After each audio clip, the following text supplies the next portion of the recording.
Karibu Sana Club 1999 member. Now, there are a few highly sensitive issues that we have to discuss concerning the ongoing sugar scandal.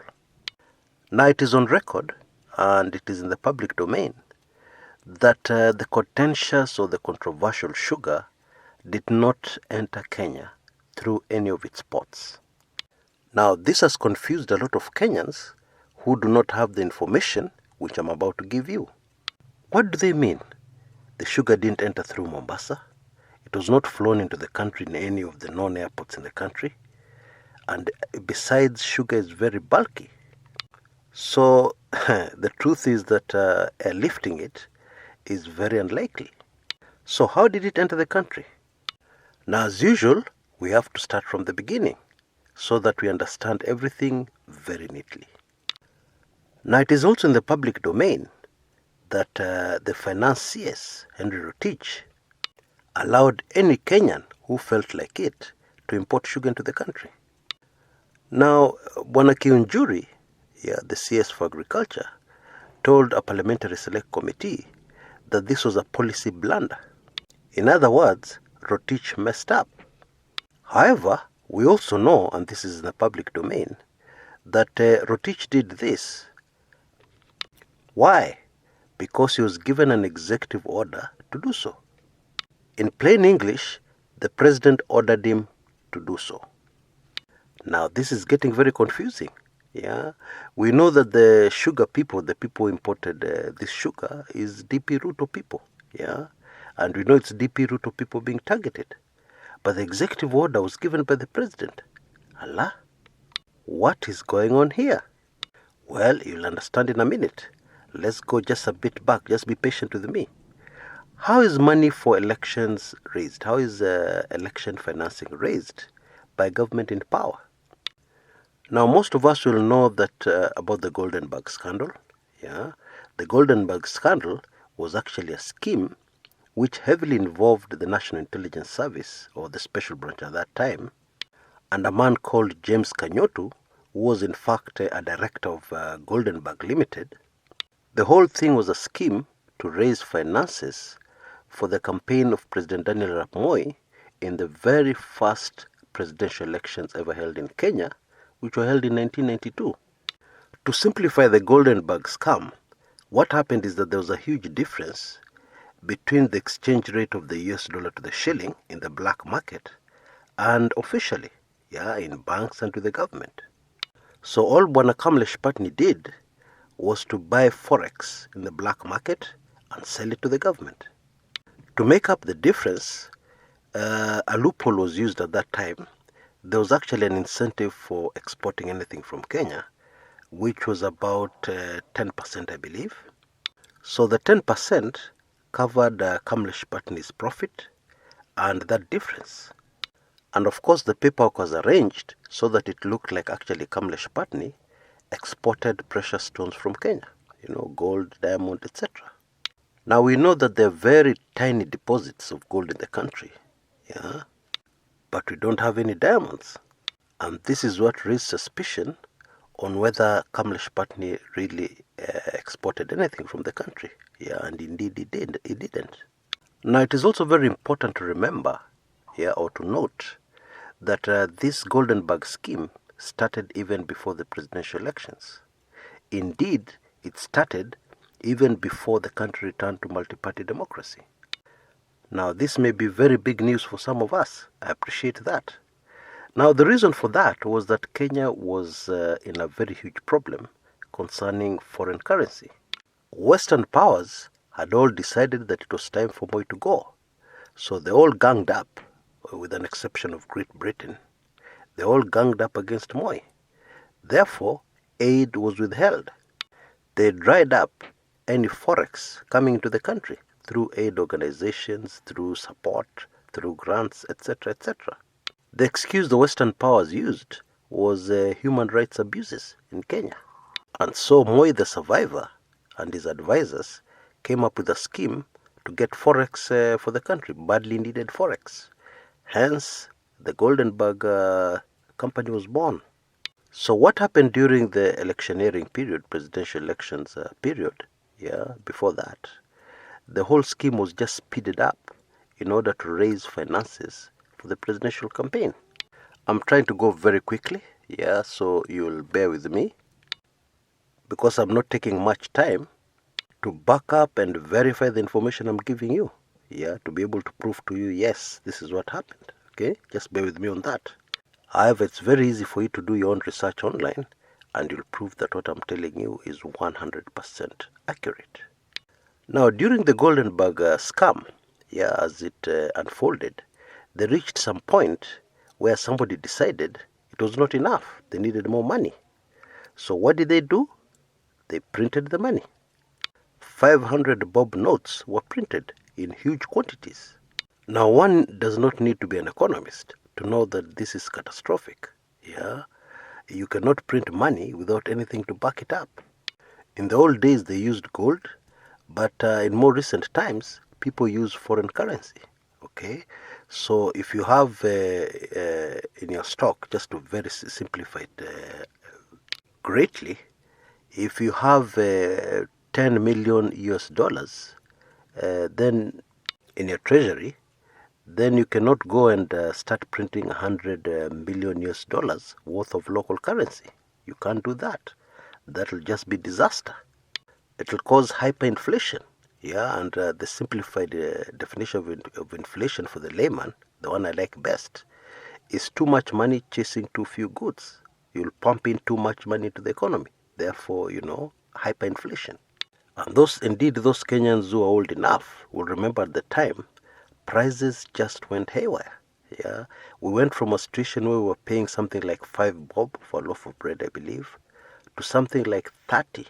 And it continued to climb up very quickly. Anyway, that's how the finances were raised. Now, in the 1997 elections, a new scheme was birthed, and this was sugar.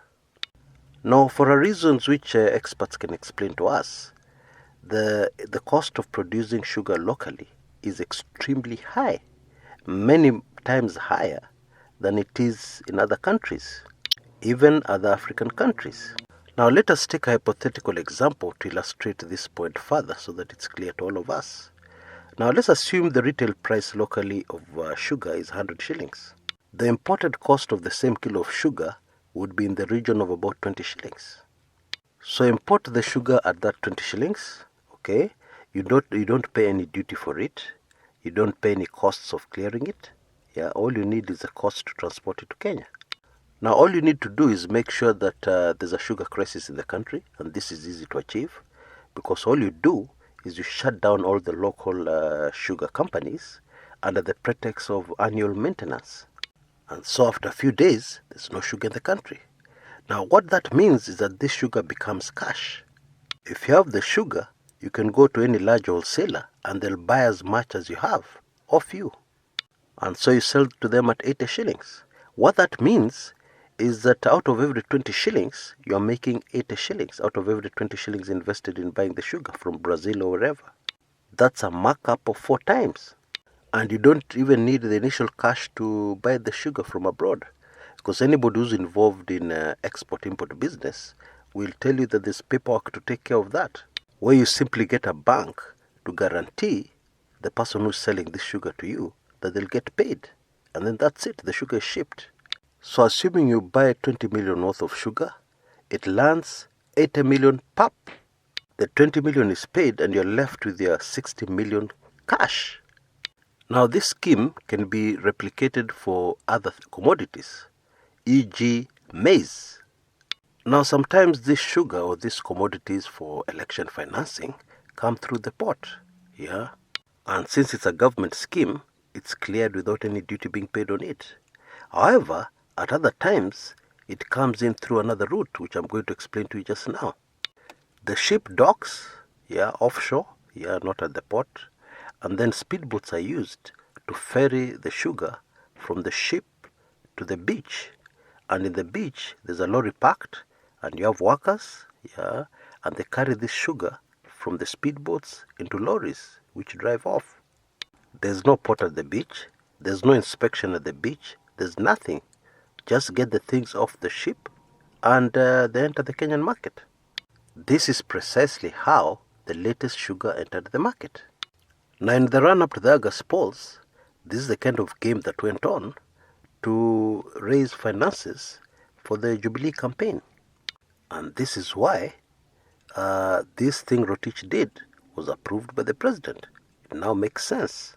So to summarize it for you, the president approved the importation of sugar so that DP Ruto henchmen could make money.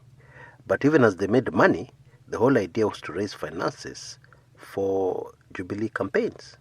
Because the way these schemes usually work out is that fine, you're allowed to import sugar, but out of that 60 million you're making on every 20 billion worth of imports, you surrender 30 million, remain with 30 million, or surrender 40 million and remain with 20 million.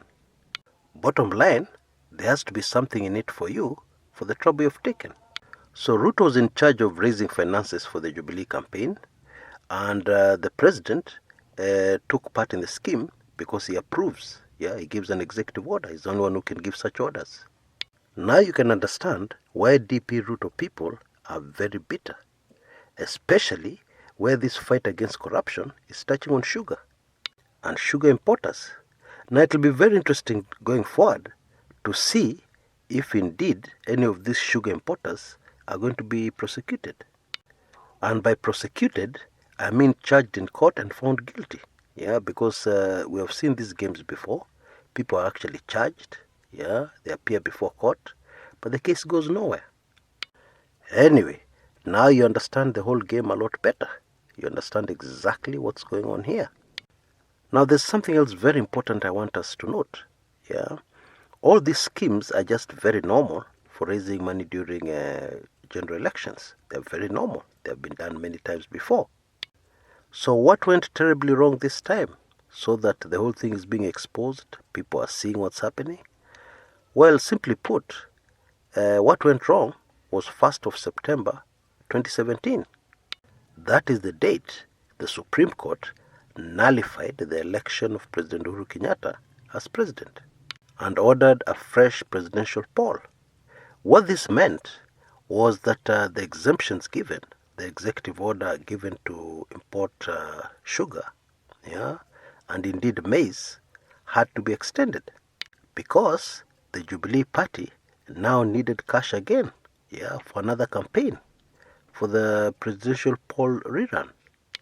Now that was a very chaotic period, yeah, and those entrepreneurs, or shall I call them entrepreneurs? Actually, they're not even entrepreneurs, the crooks, yeah, just got even more greedy and took advantage of the chaos to make as much money as they could. Yeah, and they did not stop to think of the possible consequences of what they were doing. Now that explains everything very neatly. Now, why did the president suddenly turn against DP Ruto? Yeah, and they were in it together. I mean, the president was very much aware of what was happening. Well, it's called betrayal. Yeah, and betrayal is as old as politics. Indeed, it's older than politics. Betrayal and politics are joined at the hip.